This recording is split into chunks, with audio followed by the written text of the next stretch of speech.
welcome back to Weird Wednesday, everybody. This is John House, or Used Toy, welcoming everybody to baloneybrain.com for another Weird Wednesday. Joining me, of course, is my compadre, Suburban Hobo, or Daryl House. How you doing, Daryl? I'm having a great day. Good morning. I have news of the weird stuff that's going to make you say, what? This is going to be a great day.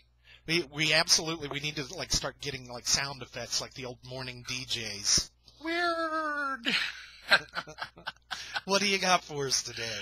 Oh gosh, John, my lead story, I have two such crazy stories. I'm not sure which one I'm going to go with, but I love this one about 10-year-old. This is out of my newspaper again, the Sun Sentinel. Let's get this story about in Brooksville, Florida, which I don't even know where that is. I lived in Florida 37 years. There's not many places here. I don't know where they are. Never heard of Brooksville, but this lady, Nedra Joanne Bird, she laughed when a deputy came to her Brooksville home on Valentine's Day and asked whether she knew why a boy 10 years old was in her car and he was getting out and walking around naked as a jaybird. And it turns out that the boy was drunk. So he asked this lady, she says, why do you have this child out in the car and running around naked? And she said, well, I'm drunk as hell. And then they would talk to the kid, and the kid said he had 4 shots of brandy, and that he had also consumed booze before. I mean, talk about encouraging our kids and raising them up right. This is a 10-year-old that's going to be an alcoholic before he gets into 6th grade. I'm loving it. Well, talking about raising our kids, I couldn't pass the story up. Albany, New York.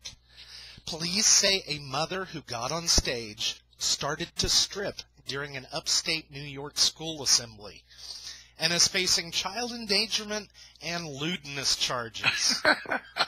Albany police say 24-year-old Andrea Meters was arrested in North Albany Academy on Friday. The school staff started an assembly in the cafeteria and then had to clear it when she started dancing on stage, taking off her clothes. Boom, boom, boom, ba-da-da-da. Isn't that wonderful? It's kind of fun to occasionally embarrass your children, but that's taking it a little too far. Well, kind of stretching the subject there, but her name is Meters. This story is almost about centimeters, and I'm going to bring it up. You have to run across this somewhere. Chubby Checker. You remember Chubby? Let's do the twist. Chubby Checker has an attorney suing. It says here in Florida. He just lives a couple of counties up from where I am here in Broward County. But, oh, no, this isn't the Chubby Checker story. Oh, I'm so, again, I'm just inundated with stupid stories. But the lady that's stripping in North Carolina, there's a state representative who has sponsored a new law. Actually, she's trying to clarify an old law that says it's a felony to expose the nipple or any portion of the areola of the human female breast. Now, I'm not sure that it was, I guess maybe it was okay before that, but not okay now. She said there are communities across the state, there's local governments across the state, and also local law enforcement for whom this issue is really not allowed. A felony, really? She said that the second annual topless protest for women's equality that took place in Asheville in North Carolina in August is partly responsible for her proposal. That, according to the Huffington Post, who we just love, the proposed law aims to clear up confusion from a 1970 State Court of Appeals ruling which stated that the term private parts referred to in the state law does not include breast, but women who expose their nipples would face up to 6 months in prison, depending on the intent of the exposure. Now, there are exemptions for breastfeeding, and also, and I'm not sure this is quite fair, men's nipples aren't affected by the bill. I'm not sure that that's fair, but North Carolina, their Senate Judiciary Subcommittee member Annie Mobley says she worries that the law could penalize, and we're getting misspellings here, I'm not even going to go there, penalize women for wearing questionable fashions. But again, I question this myself. If it's okay for men, it should be okay for women. Women, Let's show them tatas. I'm thinking I'm standing up and I'm fighting this in North Carolina from the podium of baloneybrain.com on Weird Wednesday.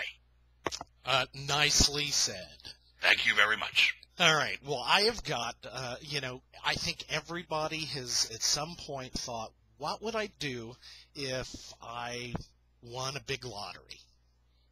I know the story. Two Kansas brothers were lucky and then not so lucky from the Huffington Post. The Wichita Eagle reports that two brothers were partying together to celebrate a $75,000 winning lottery ticket, and they blew up their house. One of the brothers went to the kitchen to refuel the butane torches to light his bong, and they, after a couple cans of butane fluid leaked into the air, it contacted the pilot light of the furnace, and the house blew up. The guy is in serious but stable condition, one of the brothers, and the other brother was arrested on drug charges after telling police he had meth and marijuana in the house. I am seriously stable myself here. So you win $75,000, and now by the time you get done with the medical bills and the legal bills, they're going to be in the hole. Yeah, they're going to be scratching more than tickets on. Well, I let the cat out of the bag on this Chubby Checker story earlier when we talked about meters and centimeters here, but Hewlett-Packard had a novelty app that allowed users to guess a man's penis size by entering his foot size. You know the old thing, big hands, big feet. But the spa was called the Chubby Checker.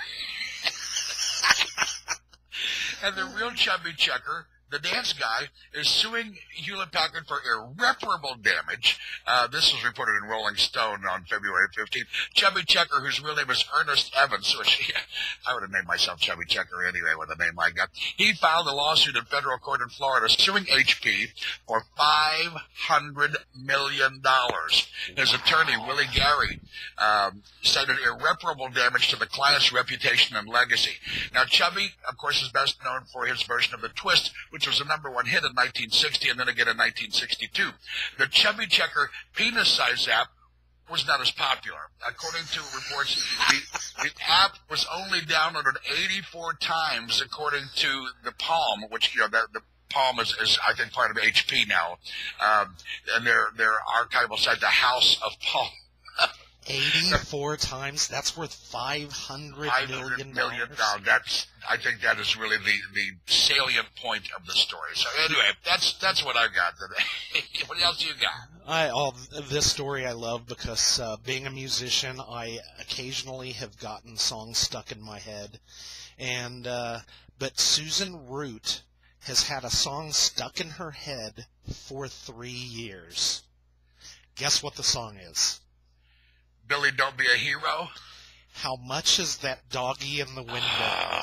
Shoot myself. Can you think of a more irritating song? Day and night, the song plays in her head, and apparently it is a real medical disorder, and people get. Usually it's a noise or ringing in the ears, but sometimes it can be a song, and so she's had the little doggy in the window, the one with the waggly tail. Yeah, she should listen to Adios and Vaya con Dios. I like that one a lot, Well, I'm thinking the song. If I get a song stuck in my head, what I always use to get it out is the chicken dance.